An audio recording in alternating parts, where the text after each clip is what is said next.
നമസ്കാരം.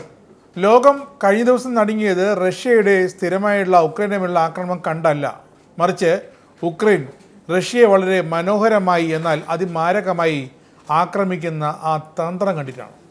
ഞെട്ടിക്കുന്നത് എന്ന് പറഞ്ഞ് മാത്രം അവസാനിപ്പിക്കാൻ പറ്റുന്നതല്ല ഈ ഒരു ആക്രമണം.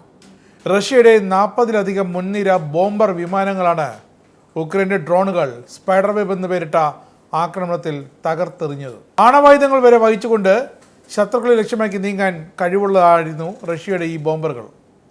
അമേരിക്കയ്ക്കും റഷ്യയ്ക്കും മാത്രമാണ് ഇപ്പോൾ ഇത്രയധികം കഴിവുള്ള ബോംബറുകൾ സ്വന്തമായുള്ളത്. ഉക്രൈൻ തകർത്തെറിഞ്ഞ റഷ്യൻ ബോംബറുകളിൽ ലോകപ്രശസ്തമായ Tu-160 ബോംബറുകളും ഒരു ട്രാൻസ്പോർട്ട് വിമാനവും ഒക്കെ ഉൾപ്പെടുന്നുണ്ട്. മുമ്പും നോക്കാതെയായിരുന്നു റഷ്യയുടെ ഡ്രോണുകൾ 2000 കിലോമീറ്റർ വരെ കടന്നുള്ള റഷ്യയുടെ വിവിധ സൈനിക വ്യോമത്താവളങ്ങൾക്ക് നേരെ ചെന്ന് ആക്രമണം നടത്തിയതും. ഉക്രൈൻ അതിർത്തിയിൽ നിന്നും കൃത്യമായി പറഞ്ഞാൽ 2500-ലേറെ മൈൽ അകലെയുള്ള സൈബീരിയയിലെ റഷ്യൻ സൈനിക വ്യോമത്താവളത്തിൽ വരെ ഉക്രൈൻ്റെ ഡ്രോണുകൾ ആക്രമണം അഴിച്ചുവിട്ടു എന്ന് കണ്ടിട്ടാണ് റഷ്യ ഞെട്ടിപ്പോയത്. ഓർക്കണം, വർഷങ്ങളായി തുടരുന്ന ഉക്രൈൻ റഷ്യ യുദ്ധത്തിൽ ഉക്രൈൻ റഷ്യക്കെതിരെ നടത്തുന്ന ഏറ്റവും ശക്തവും മാരകവുമായ ആക്രമണമാണിത്. മാസങ്ങളെടുത്തു ഉക്രൈൻ ഈ സ്പൈഡർ വെബ് ഡ്രോൺ ആക്രമണം ഒന്ന് സജ്ജമാക്കിയെടുക്കാൻ.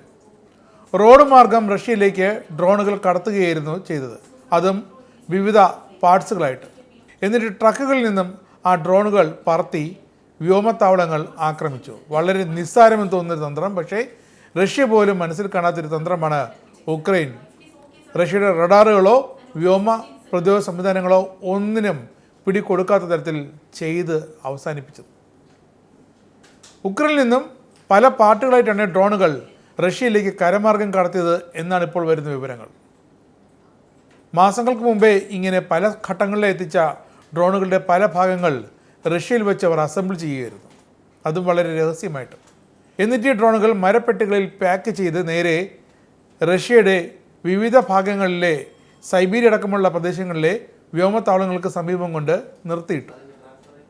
സമയമായപ്പോൾ വിദൂര നിയന്ത്രണം വഴി ഈ ഡ്രോണുകൾ ട്രക്കുകളിൽ നിന്നും ഉയരത്തിലേക്ക് പറത്തുകയും റഷ്യയുടെ ഒരു റഡാറിനും അവിടെ കണ്ണിൽ പിടികൊടുക്കാതെ തന്നെ ഈ ഡ്രോണുകളെ അഴിച്ചുവിട്ട് റഷ്യയുടെ ബോംബർ വിമാനങ്ങൾക്ക് നേരെ വ്യാപകമായ ആക്രമണം അഴിച്ചുവിടുകയും ചെയ്തു.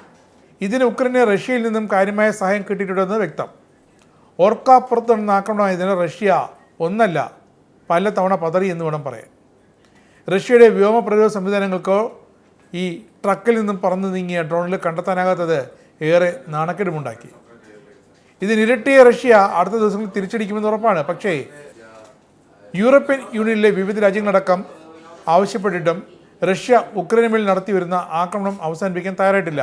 ഒരു വെടിനിർത്തൽ വേണമെന്ന് ഉക്രൈൻ ഭരണാധികാരികൾ വരെ പലതവണ ആവശ്യപ്പെട്ടു, റഷ്യ തയ്യാറല്ല. അതിനുള്ള റഷ്യയുടെ ഹുങ്കിനുള്ള മറുപടിയാണ് ഈ ആക്രമണം എന്നാണ് ഉക്രൈൻ പ്രധാനമന്ത്രി വോളോദിമിർ സെലൻസ്കി പറയുന്നത്. റഷ്യയുടെ സൈനിക ലക്ഷ്യങ്ങളെ മാത്രം എയിം ചെയ്തുള്ളൊരു മികച്ച ഓപ്പറേഷൻ എന്നാണ് സെലൻസ്കി ഇതിനെ വിശേഷിപ്പിച്ചത്. റഷ്യയ്ക്ക് ഇത് കാര്യമായ നാശനഷ്ടങ്ങൾ വരുത്തിവെച്ചുവെന്ന് ആഹ്ലാദിക്കുകയാണ് സെലൻസ്കി. 3 വർഷം കാത്തിരുന്നു. റഷ്യയുടെ ഏറ്റവും മാരകമായ ഒരു ആക്രമണം സംഭാവന നടത്തിയതിന് പിന്നാലെ അതിന് പിന്നിലെ ആ ബുദ്ധി കേന്ദ്രം ഏത് സൈനിക യൂണിറ്റാണ് ഈ തന്ത്രപരമായ ആക്രമണം റഷ്യയുടെ ഉള്ളിൽ കയറി ചെന്ന് നടത്തിയതെന്ന് ഇതുവരെ ഉക്രൈൻ വ്യക്തമാക്കിയിട്ടില്ല. എന്തായാലും ഉക്രൈൻ്റെ പുതിയ താഴ്ന്നു പറക്കുന്ന ഡ്രോൺ ആക്രമണം ലോകത്തിന് തന്നെ ഒരു പുതിയ പാഠമാണ്.